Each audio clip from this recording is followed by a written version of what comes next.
হাতুড়ি দিয়ে আঘাত করা মাত্রই ছিদ্র হয়ে যাচ্ছে ঢালাই করা নতুন ফ্লোরটি। জাপানের কনস্ট্রাকশন ইঞ্জিনিয়ার মিস্টার ওজোয়ার আবিষ্কৃত এই টেকনোলজি পাল্টে দিয়েছে পুরো বিশ্বকে। তার এই আবিষ্কার দেখার পর আমি উপলব্ধি করতে পেরেছি কেন পুরো বিশ্বের সবচেয়ে বুদ্ধিমান বা ইন্টেলিজেন্ট মানুষ বলা হয় জাপানিদেরকে।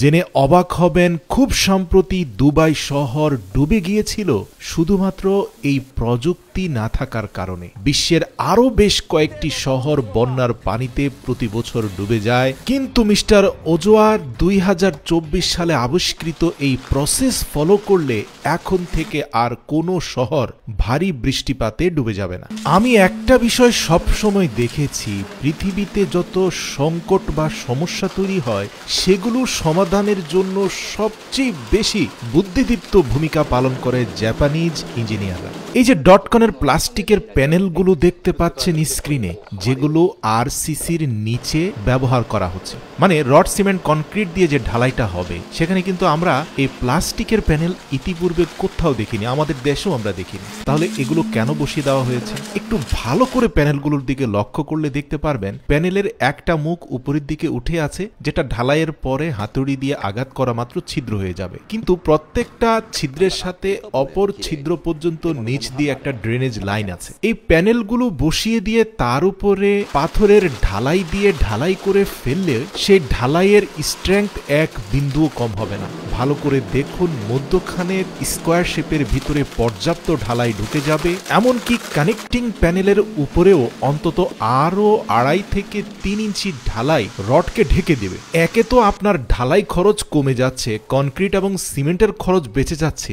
দ্বিতীয়ত, আপনি যদি আপনার বাড়ির কার পার্কিং এর মধ্যে অথবা পৌরসভার ঢালাই করা রাস্তাগুলোর মধ্যে এই প্যানেল ব্যবহার করেন, তাহলে কি ঘটবে? ঢালাইয়ের পরে উপরের ছিদ্রগুলো যখন পরিষ্কার পরিচ্ছন্ন করে দেওয়া হবে, নিচের প্যানেল হয়ে বৃষ্টির যত পানি আছে সেগুলো ড্রেনে চলে যাবে। কিন্তু ঢালাইয়ের উপরে পানি বেশিক্ষণ থাকলে সিমেন্টের অ্যাকশন চলে যায়, সেই ঢালাই নষ্ট হয়ে যায়, রাস্তা 2 বছরও টিকে না। অথচ এই প্রক্রিয়া অবলম্বন করলে প্রতি 100 কিলোমিটার ঢালাইয়ে আগে যে পরিমাণে সিমেন্ট আর কনক্রিট ব্যবহার হতো, এখন তার অর্ধেকে ঢালাইয়ের কাজ শেষ হয়ে যাবে। দ্বিতীয় উপকার হচ্ছে, এই রাস্তা অন্তত 2 নয় 20 বছর টিকে থাকবে। কারণ বিশ্বের বিভিন্ন দেশে যখন ভারী বৃষ্টিপাত হয়, এই যেমন ধরুন ধারাবাহিকভাবে 100 মিলিমিটার বৃষ্টিপাত হলো, তখন কিন্তু সুয়ারেজ লাইনগুলো দিয়ে 100% পানি সাপ্লিকেশন হতে পারে না। ফলশ্রুতিতে 5, 7, 8 ঘন্টা এমনকি 2-3 দিনের জন্য জলাবদ্ধতা তৈরি হয়। কিন্তু জাপানি বিজ্ঞানী ওজোয়ার আবিষ্কৃত ডটকন প্রসেস ফলো করলে বৃষ্টির পানি খুব সহজে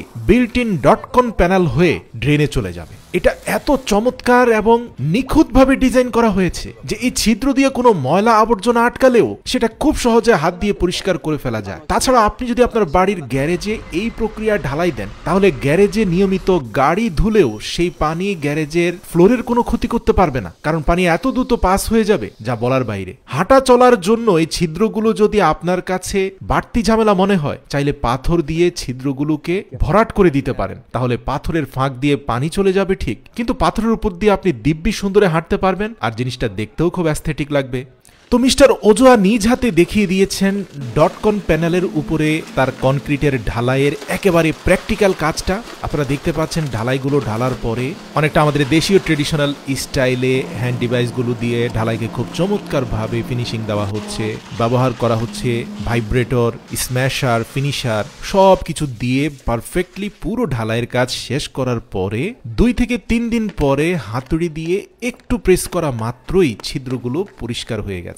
এরপর আরেকটা গ্রাইন্ডার মেশিন দিয়ে ছিদ্রগুলোকে পারফেক্ট শেপে নিয়ে আসা হয়েছে। এরপরে পানি ছিটিয়ে দেওয়া মাত্রই দেখতে পাচ্ছেন কত দ্রুত প্রত্যেকটা ছিদ্রপথ দিয়ে পানি ড্রেনে চলে যাচ্ছে।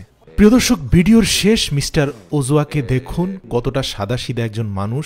ইতিমধ্যে তিনি কয়েক মিলিয়ন ডলার কামাই করে ফেলেছেন। তার টার্গেট হচ্ছে তিনি বিলিয়নিয়ার হবেন। ইতিমধ্যে ইন্দোনেশিয়া, দুবাই সহ বিশ্বের বিভিন্ন দেশের দূতাবাস থেকে তার কাছে অনেকগুলো কাজের অর্ডার এসেছে। তাকে অনেক বেশি পরিমাণে ডটকন ম্যানুফ্যাকচারিং করে সাপ্লাই করতে হবে বিশ্বের বিভিন্ন দেশে, এবং এর থেকে উপার্জিত সকল অর্থ কিন্তু আয়েশি জীবনযাপনে ব্যয় করবেন না। তিনি এমন একটা ইয়াতিমখানা খুলবেন যেখানে কোনো ইয়াতিম শিশু শিক্ষাহীন, খাদ্যহীন, অর্থহীন জীবনযাপন করবে না। শিশুদের জন্য একটা সুন্দর ভবিষ্যৎ তিনি রেখে যেতে চান। এবার বুঝতে পেরেছেন কেন আল্লাহ তাআলা তাদেরকে দুনিয়াবি এত নিয়ামত দিচ্ছেন? বুঝতে পেরেছেন কেনই বা তাদের মেধা এত বেশি? মনে রাখবেন, একটা সুন্দর মন ছাড়া আপনার সকল মেধাই মূল্যহীন।